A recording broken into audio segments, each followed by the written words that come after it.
course, the other part of the Trump revolution that caught the headlines today was the fact that Trump has imposed sanctions on the International Criminal Court. This is the same body that issued arrest warrants for the Israeli Prime Minister Netanyahu and his former defense minister Yoav Gallant a few months ago. Now, America has never been a signatory to the ICC, nor has Israel, but imposing sanctions, well, that's taking their opposition to it to a whole new level. I spoke to Professor Antonios Tsanakopoulos from Oxford University. He's the associate professor there of public international law, and I asked him why he thought Trump had done this. Explain to us the significance of Donald Trump's sanctions against the ICC, because, of course, America and Israel, indeed, they're not signatories to the ICC, are they? No, they're not. But of course, that's a usual misconception that simply by the fact that you're not a signatory to the ICC, you can complain about the fact that the ICC is conducting an investigation or indeed issuing arrest warrants over your nationals, because the court, in accordance with its statute, has jurisdiction not only over nationals of states parties, for example, UK nationals, because the UK is a state party, but it also has jurisdiction over crimes committed in the territory of states parties, irrespective of the nationality of the people who are accused of committing them, which means that technically if a U.S. An individual with U.S. nationality commits one of the crimes under the statute in the territory of the UK, the court would have jurisdiction over that individual. So the fact that neither the United States or Israel are not parties to the statute doesn't actually mean that the court doesn't have jurisdiction over their nationals when they are accused of committing crimes in the territory of a state that is a party. I mean, obviously, the Israeli government, was bitterly annoyed by the fact that arrest warrants were issued against several members of the government, including the Prime Minister. And I can imagine Prime Minister Netanyahu strong-arming Donald Trump into announcing these sanctions.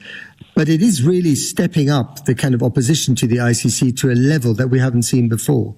Well, have we not? Because, in fact, President Trump pulled the exact same stunt last time around. The sanctions. In fact, he issued an executive order trying to sanction the then prosecutor of the International Criminal Court, Fatou Bensouda, back in 2020. And in fact, sanctions were applied to her and to another official of the court. It's just that they were then quickly withdrawn because, of course, the government changed, and then the incoming administration of Joe Biden in 2021 withdrew the executive order and the sanctions imposing them. But it was pretty much the exact same executive order that was issued back in 2020, except this time around a little bit broader because it claims to sanction already with its issuance certain individuals named in the annex, but we haven't seen the annex, or at least I haven't seen the annex. It wasn't on the website. And then giving the power to the Secretary of State to sanction further individuals.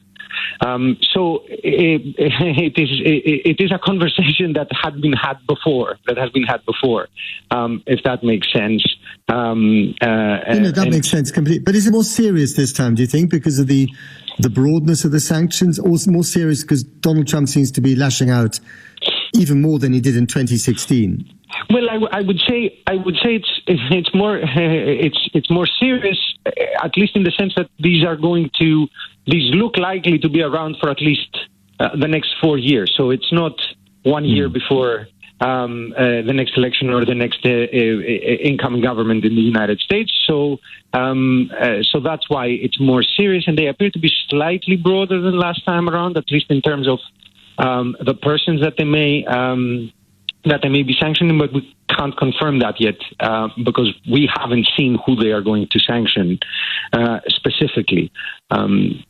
And how much more difficult does this make the operations, the workings of the International Criminal Court?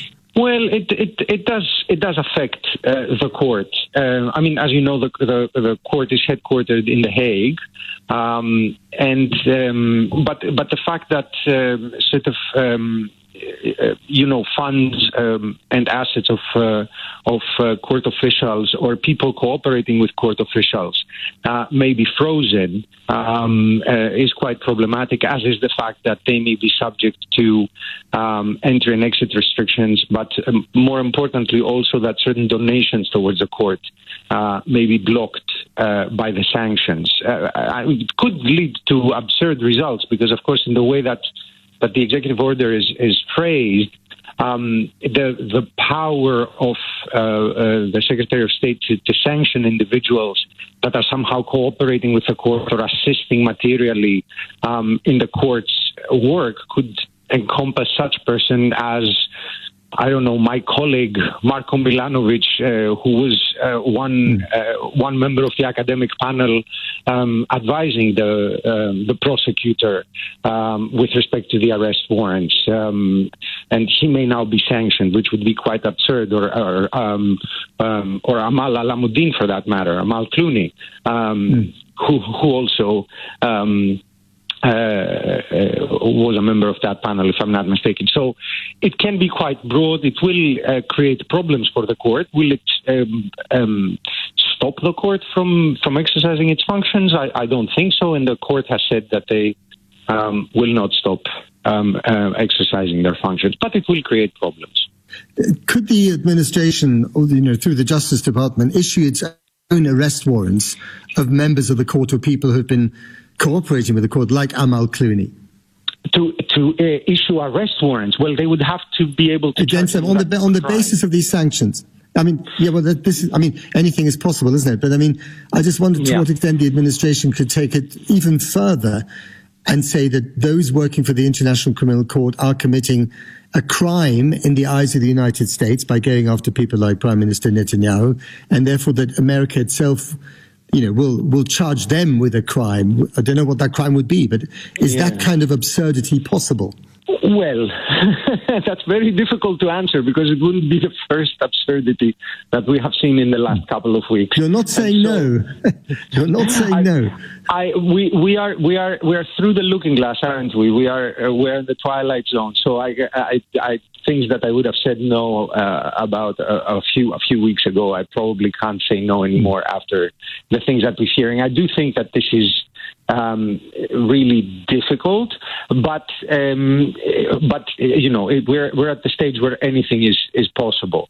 Still, it would be quite problematic, I think, to try and charge them with a crime, and especially if one doesn't exist at the moment, it would be retroactive, and so that's not allowed generally in criminal law in any state. Just finally, in broader terms, I know that America wasn't a signatory to the ICC, but America did buy into a kind of, an international order of justice and accountability, broadly speaking, with many exceptions, here and there.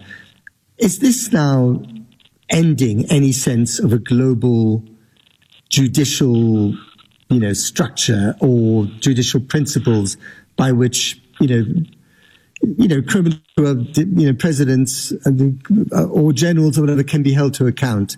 Is that over now? Is that era gone?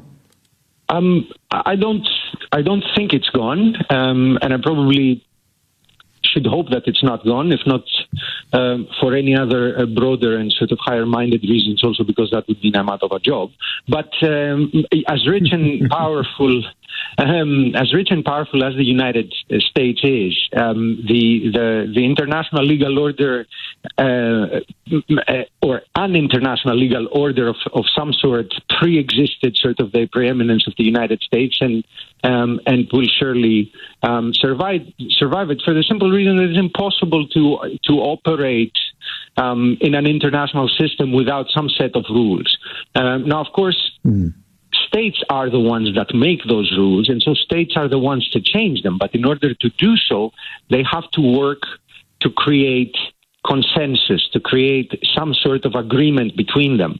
And sort of like this unilateral action by the United States, also without consultation of its closest allies, or without the agreement of its closest allies, doesn't seem to be working to change the rules in the international legal order. So the rules will probably survive President Trump, because, I mean, you've seen already most of the member states of NATO have come up against these type of sanctions. So there's no agreement there.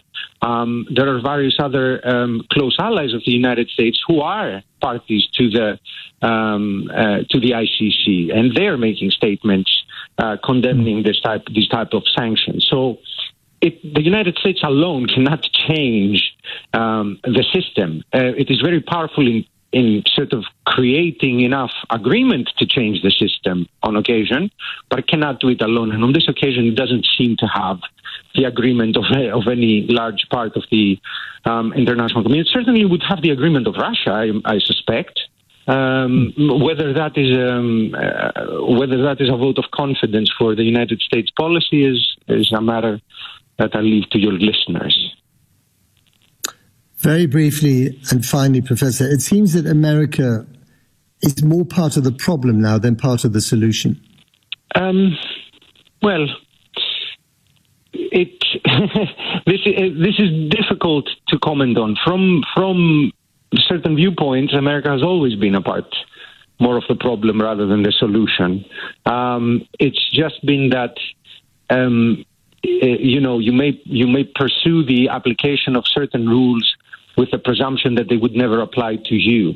And when you come up in a situation where the same rules that we're advocating should apply to others are actually meant to apply to you, then you seem to balk at the consequences.